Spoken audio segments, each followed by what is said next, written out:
ओम शांति, ओम शांति, ओम शांति। आज बाबा कह रहे मीठे बच्चे, यह ब्रह्मा है सतगुरु की दरबार। ये ब्रह्मा है सतगुरु की दरबार। दरबार जहाँ पर सभी अरदास लगाते हैं तो ब्रह्मा ही क्या है? सतगुरु का दरबार है। वो भक्ति मार्ग में दिखाते हैं, नंदी के कान में बोलते हैं। तो यहाँ पर हम लोगों को किससे बात करना है? ब्रह्मा बाबा के थ्रू बात करना है, शिव बाबा से। तो सारा कुछ पहले ब्रह्मा बाबा को बताना है। तो ये ब्रह्मा की है सतगुरु की दरबार। ब्रह्मा का तन ही सतगुरु का दरबार है।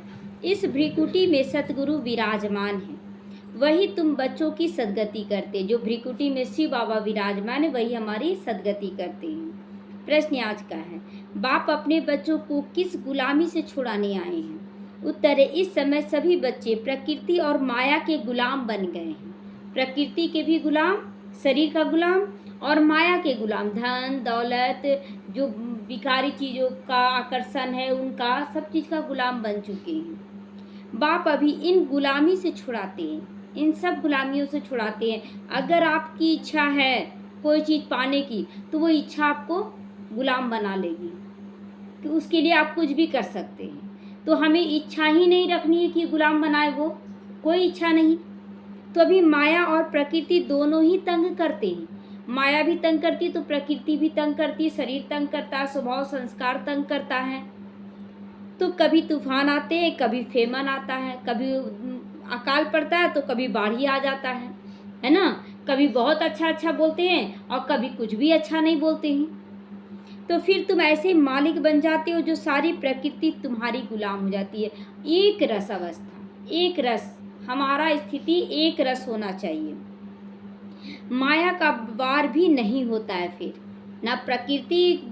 हम जब प्रकृति के मालिक बन जाते हैं तो माया का वार भी समाप्त हो जाता है। ओम शांति। मीठे मीठे रूहानी बच्चे समझते हैं कि सुप्रीम बाप भी अभी बैठा है तो सुप्रीम शिक्षक भी बैठा है। वह विश्व की आदि मध्य अंत का राज समझाते हैं। फिर सुप्रीम गुरु भी है, वो सुप्रीम सदगुरु भी है, शिव बाबा। तो यह हो गई सदगुरु की दरबार। दरबार में आए हम लोग, तो दरबार होती है ना, गुरु की भी दरबार होती है।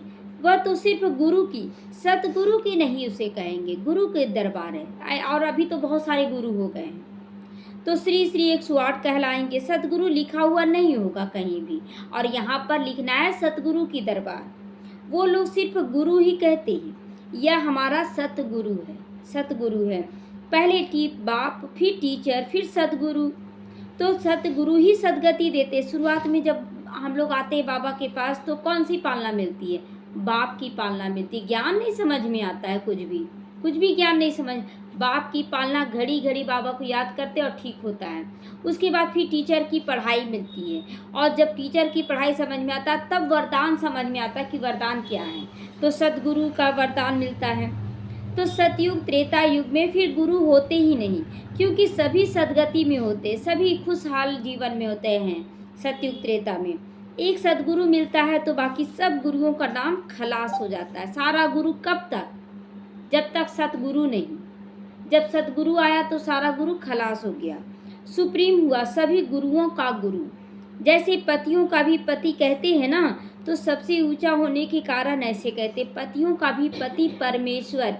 तो लोग तो बोल देते हैं कि अपने आप को ही बोलते हम ही ईश्वर हैं, पति परमेश्वर हैं। तो पति परमेश्वर, परम शब्द थोड़ी मनुष्य के साथ जुड़ेगा। परम शब्द केवल शिव बाबा के साथ जुड़ता है, तो ईश्वर हो ही नहीं सकता। यानी कि पतियों का भी पति है वो, और वो ईश्वर है। तो तुम सुप्रीम बाप के पास बैठे हो, किस लिए बैठे हो? बेहद का वर्षा लेने के लिए। बेहद का वर्षा ना, यहाँ की वर्षा नहीं लेना है। तो यह बेहद का वर्षा है। बाप भी है, शिक्षक भी है, और यह वर्षा है नई दुनिया, अमर लोक के लिए, वॉइसलेस वर्ल्ड के लिए। कृष्ण और सुदामा का वो स्टोरी है ना, कि जब यशोदा देती है चावल कि जाओ कृष्ण के पास कुछ तो लेते आओ, तो जाते हैं कृष्ण के पास सुदामा और खा तो लेते हैं मुट्ठी भर चावल, 2 मुट्ठी खाते हैं, और उसके बाद जब लौट कर आते हैं तो कुछ भी नहीं देते हैं। और जो थोड़ा बहुत वस्त्र देते हैं ना, वो भी रास्ता में कोई भील चोरा लूट लेता है। और रास्ता भर बोलता है कि हमको कोई दरकार नहीं, मेरे पे कोई हंस रहा है, कोई कुछ बोल रहा है, हमको कोई फर्क नहीं पड़ता, तुम मुझे कुछ भी नहीं दिए वो भी ठीक है, लेकिन यशोदा क्या कहेगी उसका तो लाज रखो कि हमको तुम्हारे बारे में नहीं सुना। ये भी एक भ्रम है कि वो भी तो उसी का है ना। और जब देखते हैं सुदामा तो सब कुछ तैयार है, तो हम लोग भी क्या बोलते हैं कि बाबा लोग क्या कहेंगे, अगर हमेशा हम दुखी रहें तो लोग क्या कहेंगे कि देखो अभी तक भगवान मिला, कहाँ इसका ठीक हो रहा है। ये भी भगवान क्या चाह रहा है और हम क्या देखना चाह रहे हैं, दोनों में बहुत अंतर है। तो वहाँ सुदामा को तो कुछ नहीं दिए, ले जाने में कितना भारी लगता उनको, और देखते हैं वहाँ पर तो महल खड़ा हो गया है। तो उसी तरह बाबा हमारे लिए हमारी सोच से पद्मा गुना ज़्यादा देना है उनको, लेकिन अभी नहीं, अभी कोई भारी भरकम सामान नहीं देना चाहता बाबा, अभी हल्के होकर उड़ाना चाहता है। तो बाबा कहता है यह वर्षा नई दुनिया के लिए है, तो ये वर्षा नई दुनिया के लिए, यहाँ के लिए है। यहाँ देगा तो आप उलझ जाएंगे कलयुग में, इसलिए यहाँ नहीं देगा। हाँ, आपकी ज़रूरत भर जरूर देता है बाबा। तो अमर लोक के लिए, वाइसलेस वर्ल्ड के लिए, जहाँ विकार नहीं होता है, निर्विकारी दुनिया है। वाइसलेस वर्ल्ड नई दुनिया को, विषय विकारी वर्ल्ड पुरानी दुनिया को कहा जाता है। सत्यु को शिवालय कहा जाता है क्योंकि शिव बाबा के द्वारा स्थापन किया गया है। विषय विकारी रावण की स्थापना है। अभी तुम बैठे हो सतगुरु के दरबार में, सतगुरु के दरबार में सच्चा गुरु मिला है जो सदगति देने के लिए बता रहा है। तो यह सिर्फ तुम बच्चे ही जानते हो कि हम किसकी दरबार में, सतगुरु की दरबार में हैं। बाप ही शांति का सागर है। वह बाप जब आए तब शांति का वर्षा देते, रास्ता बताते कि ऐसे करो ऐसे करो। बाकी जंगल में शांति कहाँ से मिलेगी, इसीलिए हार का मिसाल देते हैं। बोलते हैं ना, रानी के गले में हार था और वो ढिंढोरा पिटवा दी, मेरा हार चोरी हो गया, मेरा हार, सारे लोग लग गए। अंत में एक चिड़िया थी ना, बोले रानी के गले में हार और ढिंढोरा पीटे बाजार। तो ढिंढोरा तो पूरा पिटा गया, और जब रानी सुनती है दोनों पक्षियों की बात कि रानी के गले में हार, ढिंढोरा पीटे बाजार, तो ये सुनकर रानी जब चेक करती है तो गले में हार है। तो वही चीज़ यहाँ भी है कि हम लोग सारी दुनिया घूम रहे हैं शांति शांति कह के कि कहीं तो मिले शांति, तो अपने अंदर मिल रहा है, अब कहीं जाने की दरकार ही नहीं। तो शांति तो आत्मा के गले का हार है ना। फिर जब रावण राज्य होता है तब अशांति होती है, उसको तो कहा जाता है सुख धाम और शांति धाम। वहाँ दुख की कोई भी बात नहीं होती। बात कैसे होगी, जब इच्छा होती तब दुख की बात होती है, इच्छा ही समाप्त हो जाता है। इच्छा से कहीं पद्मा गुना बाबा वहाँ देता है। और यहाँ भी बाबा अंतर का सुख दे रहा है, बाहरी सुख भी दे रहा है, अंतर का, बाहरी सुख में हमें नहीं फंसना है। महिमा भी सदैव सतगुरु की करते हैं। गुरु की महिमा कभी सुनी नहीं होगी, गुरु की महिमा कभी नहीं सुनी होगी कि वो ज्ञान का सागर है, वो सुख का सागर, ऐसा सुने हैं क्या? है वो तो नहीं है। तो वह तो एक ही बाप के लिए कहा जाता है कि वो सुख का सागर है। ऐसे कभी गुरु की महिमा सुनी है? गुरु की महिमा सुनिए, वो सुख का सागर है, शांति का सागर है, नहीं।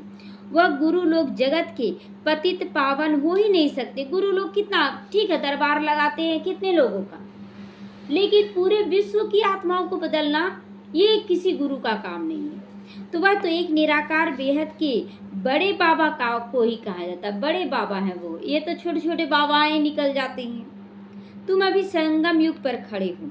एक तरफ है पतित पुरानी दुनिया, दूसरी तरफ है नई पावन दुनिया। कल एक क्वेश्चन आया, एक बहन पूछी कि हट्टी क्या होता है? हट्टी हट्टी है ना, हटिया जैसे लगता है ना, गांव में साप्ताहिक में एक बार हटिया लगता है ना, वो हट्टी जिसमें हर तरह का सामान मिलता है। तो कुछ लोग बोले ना कि मॉल, लेकिन मॉल भी नहीं कहा जा सकता। जब चिंतन किए तो मॉल भी नहीं बोलते ना, कल्प में एक ही बार, जैसे सप्ताह में एक बार हटिया लगता है, गांव में बाजार लगता है और सब कुछ मिलता है, वैसे ही संगम युग में ही एक बार हट्टी लगता है। मतलब संगम युग नहीं, कल्प में एक बार लगता है, तो उसको मॉल भी नहीं कहेंगे। मॉल तो हमेशा रोज खुलता है, तो मॉल भी नहीं कहेंगे। तो बाबा रोज बोलता है ना, हट्टी है यहाँ पर, सबको आना ही है सामान लेने, कहीं नहीं मिलेगा, कुछ ना कुछ सामान यहाँ नहीं मिला वहाँ नहीं मिला, लेकिन ये हट्टी ऐसा है जहाँ सारा सामान मिलता है, सुख शांति आनंद प्रेम पवित्रता सब कुछ मिलता है।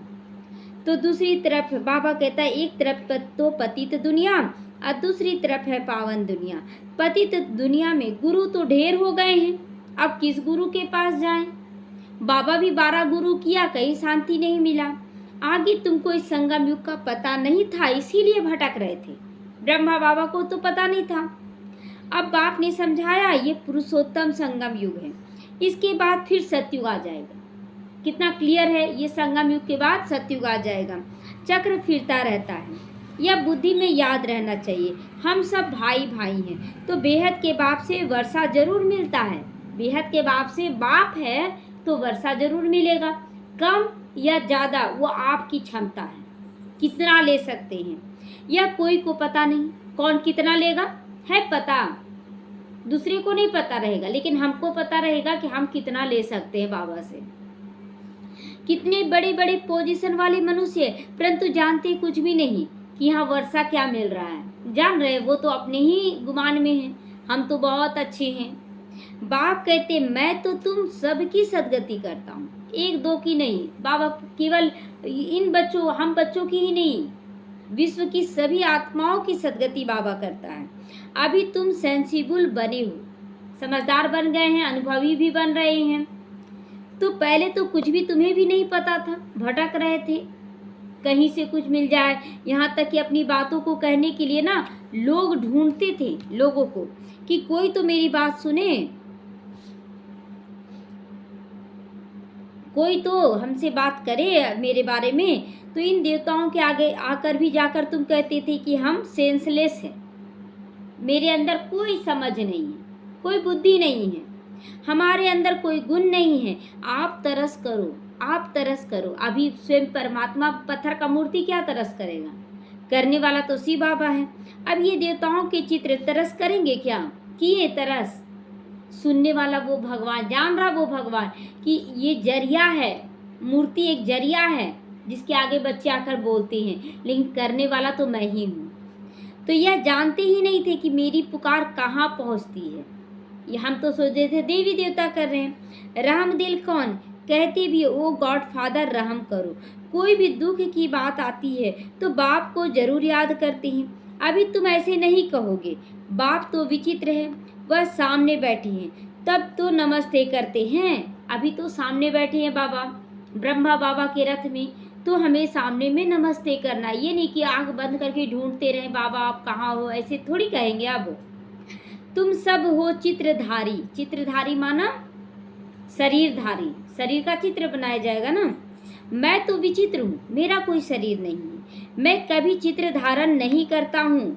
मेरे चित्र का कोई नाम बताओ, है नाम बाबा के चित्र का अपना शरीर, ब्रह्मा का शरीर नहीं, वो तो आधार लेते हैं, लेकिन अपना शरीर है नहीं है उनका, बस सिर्फ बाबा ही कहेंगे।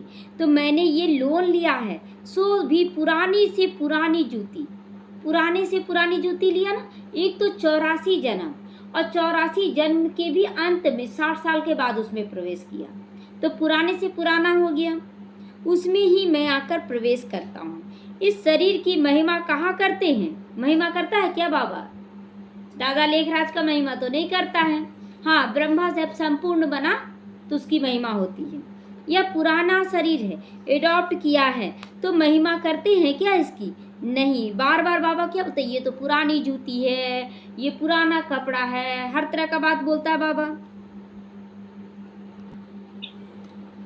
तो बाबा कहता है ये पुराना शरीर एडॉप्ट करते हैं, महिमा करते हैं क्या? नहीं।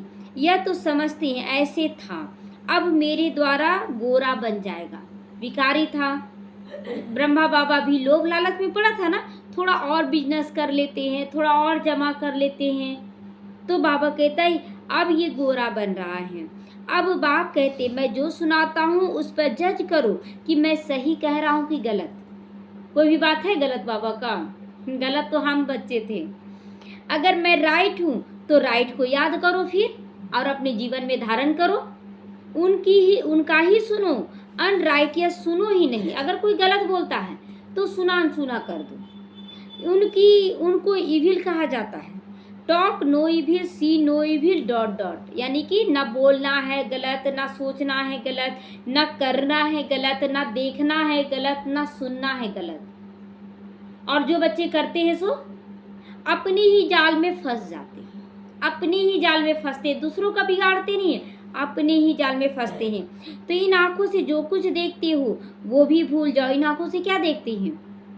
परिवार देख लेते हैं, धन संपत्ति, दुनिया का आकर्षण, अपना शरीर, ये सब देखते रहते हैं। कितनी बार आईना में देखती है, कितनी बार आईना में देखती है, बाल ठीक से बनाए हैं कि नहीं, साड़ी ठीक लग रहा है कि नहीं, मेकअप ठीक, कितनी बार देखते। वही ज्ञान आईने में देखें, ज्ञान के दर्पण में देखें, हम कितने सुंदर बन रहे हैं, बाबा को पसंद आएंगे।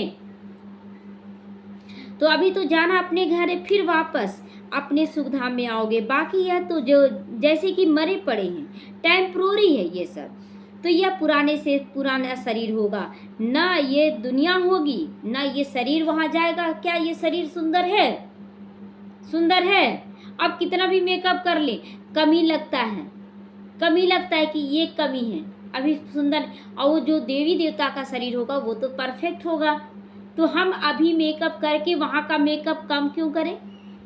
अभी का मेकअप करके आप यहाँ पर तैयार हो रहे हैं, वहाँ का मेकअप कम हो जाएगा, वहाँ का मेकअप सुंदरता कम हो जाएगा। क्यों? कुछ समय के लिए मेहमान हैं।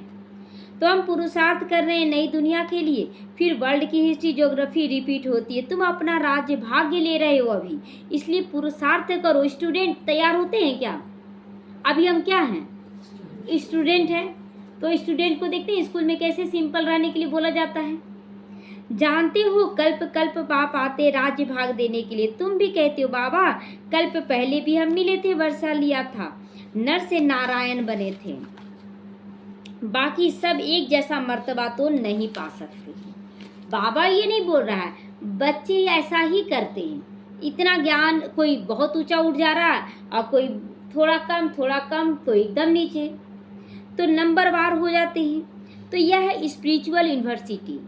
स्पिरिचुअल फादर पढ़ाने वाला है, बच्चे भी पढ़ाते हैं। कोई प्रिंसिपल का बच्चा होता है तो वह भी सेवा में लग जाता है, स्त्री भी पढ़ाने लग जाती है। देख रहे हैं कि आप खुद प्रिंसिपल है तो अपनी वाइफ को भी टीचर में घुसा देते हैं, बच्चों को भी टीचर लाइन में घुसाते हैं। तो बच्ची भी अच्छी रीति पढ़े तो पढ़ा सकती है। उसमें लौकिक में अगर बेटी भी अच्छा से करे तो उसको भी लगा लेते हैं, परंतु वह दूसरे घर फिर चली जाती है, दूसरे घर चली जाती है। तो वह दूसरे घर चली जाती। यहाँ तो कायदा नहीं कि बच्चियों को नौकरी करने का, उस समय नहीं था जिसमें साकार मुरली। अभी तो बेटियां भी बहुत तरह का नौकरी कर रही हैं। नई दुनिया में पद पाने का सारा मदार है इस पढ़ाई पर। मेन क्या करना है? इस पढ़ाई पे अटेंशन देना है।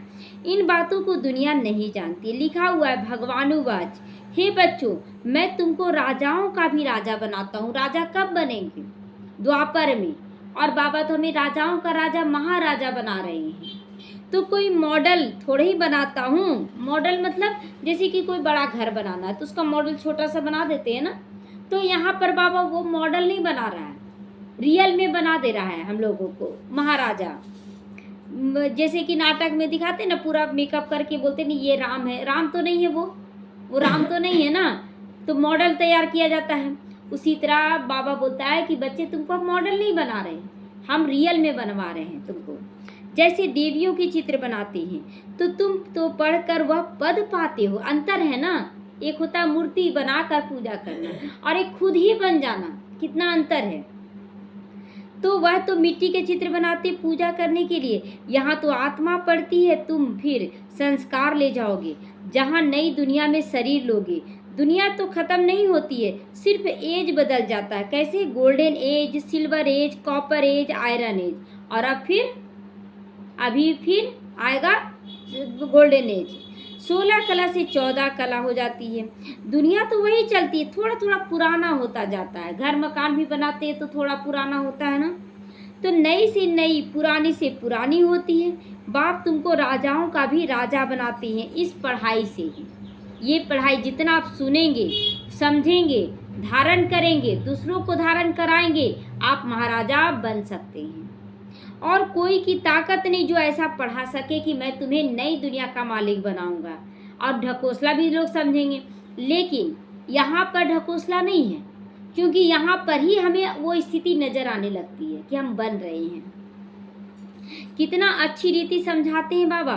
फिर पढ़ते पढ़ते माया अपना बना ही लेती है। फिर भी जितना जितना जो पढ़ा है उसके अनुसार स्वर्ग में जरूर आएंगे। माया क्या करती है?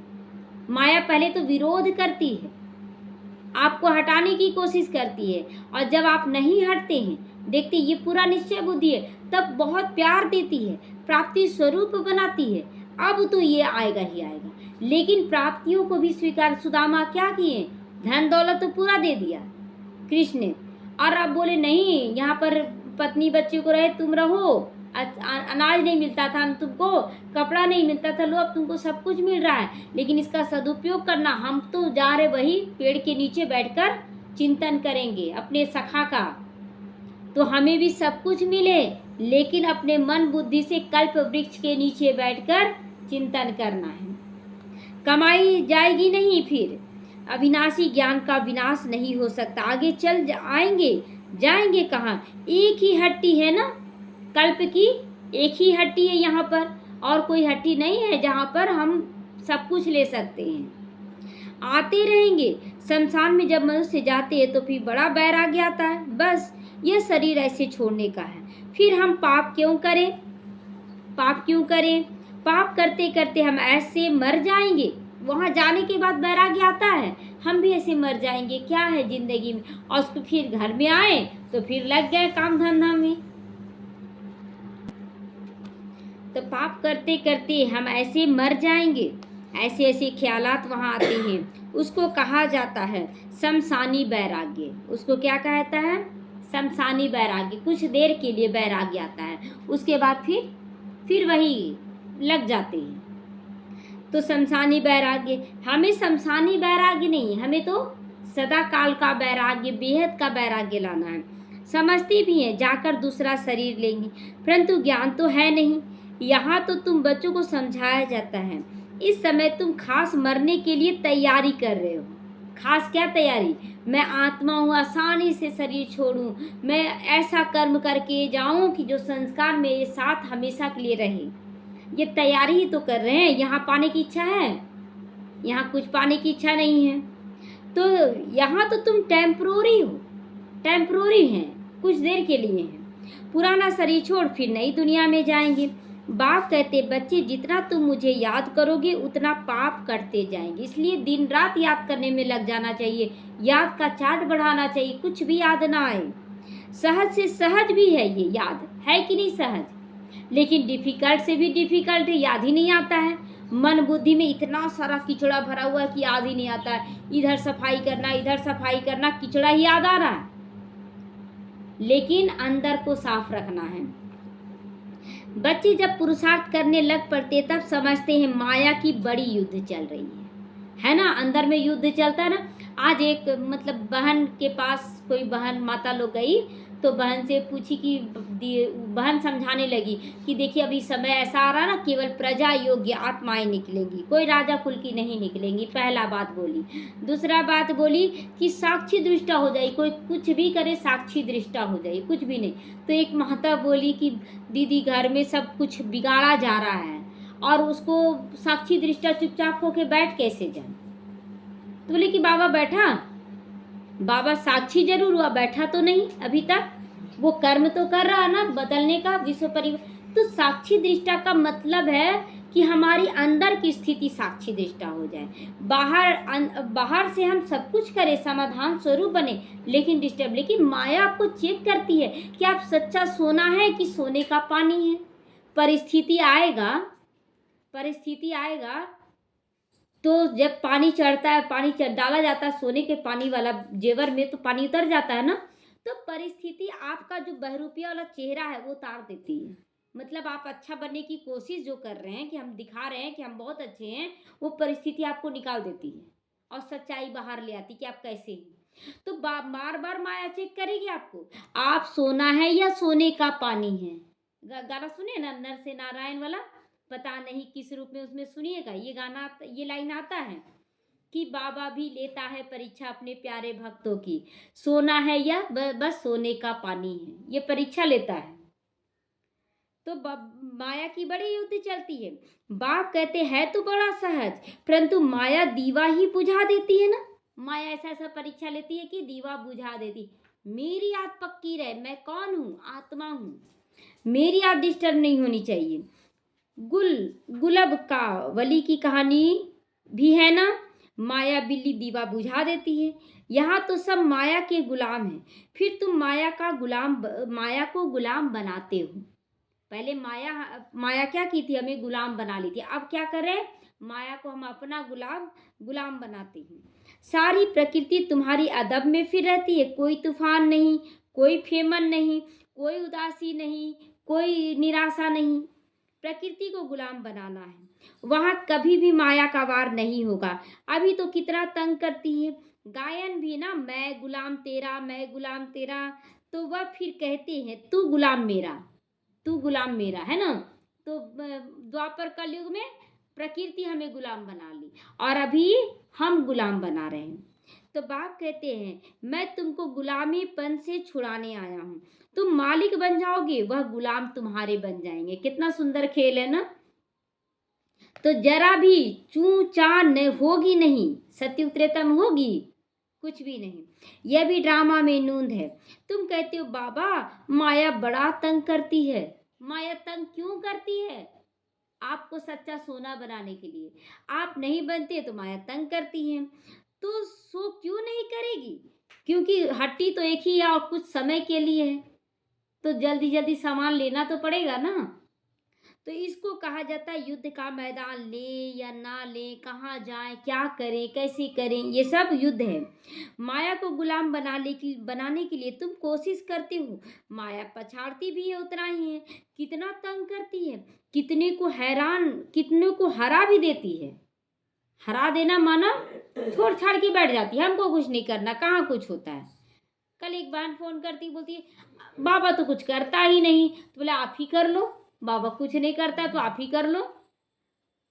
तो चुप हो गई, बोली कि बाबा कुछ नहीं कर रहा तो आप फिर बाबा बाबा क्यों करे, छोड़ दो ना बाबा को, छोड़ दो। छोड़ भी नहीं पा रही हैं, क्यों?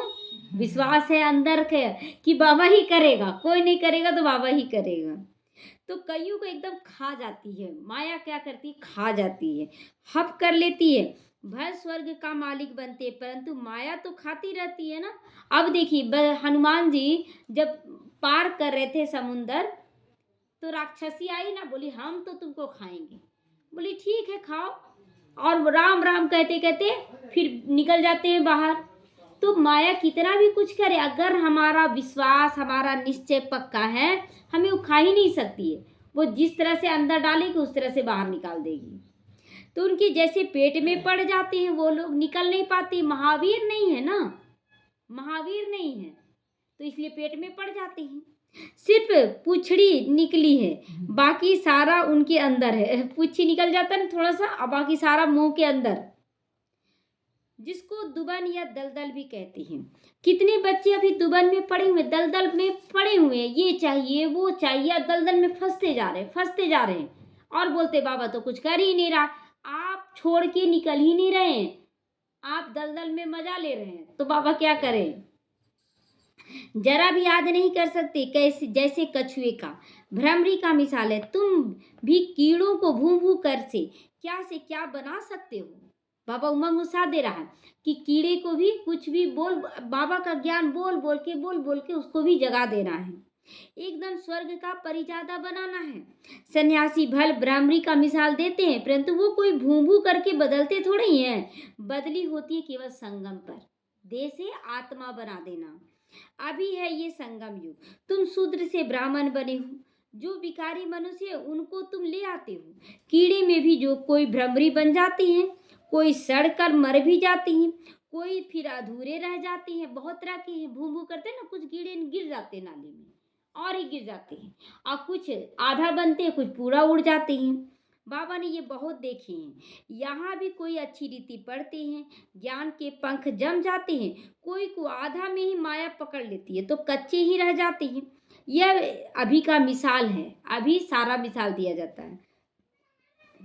वंडर है ना, भ्रमरी कीड़े को ले आकर आप समान बनाए, यह एक ही है जो आप समान बनाते हैं बाबा। दूसरा सर्प का मिसाल, आज बहुत सारा चीज मिसाल दे रहा है बाबा। तो सर्प का भी मिसाल देता है। सतयुग में बस एक ही खाल छोड़ दूसरी लेते हैं। झट साक्षात्कार होता है, एक खाल छोड़ दूसरी लेते हैं। झट साक्षात्कार होता है और शरीर छोड़ने वाले हो जाते हैं। आत्मा निकलकर दूसरे गर्भ महल में जाकर बैठ जाती है। वहाँ कोई दिक्कत नहीं होता, ना जन्म लेने में ना शरीर छोड़ने में। यह भी एक मिसाल देते, गर्भ महल में बैठा हुआ, गर्भ महल में बैठा हुआ। देखते हैं ना कि जब हनुमान जी का जन्म हो रहा था तो गर्भ में गए तो माता को क्या मन किया कि उड़ने का मन, और गर्भ में ही उड़ाने लगे थे।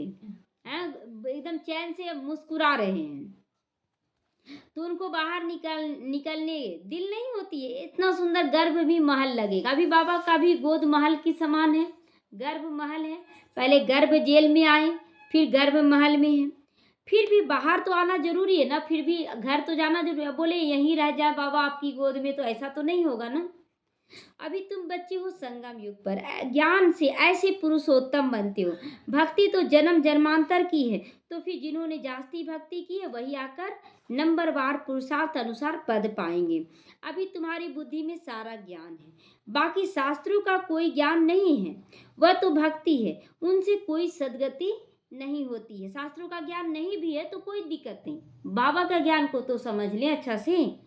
सदगति माना वापस घर जाना, तो घर में कोई जाता नहीं। बाप खुद कहते मेरे साथ कोई मिलता नहीं, मेरे से कोई मिलता नहीं, इतना समय से कभी कोई नहीं गया है। पढ़ाने वाला, साथ ले जाने वाला तो चाहिए ना। तो बाप कितना ख्याल रहता है, बाप को कितना ख्याल रहता है। 5000 वर्ष में बाप एक ही बार आकर पढ़ाते हैं। तुम घड़ी घड़ी भूल जाते हो कि हम आत्मा हैं।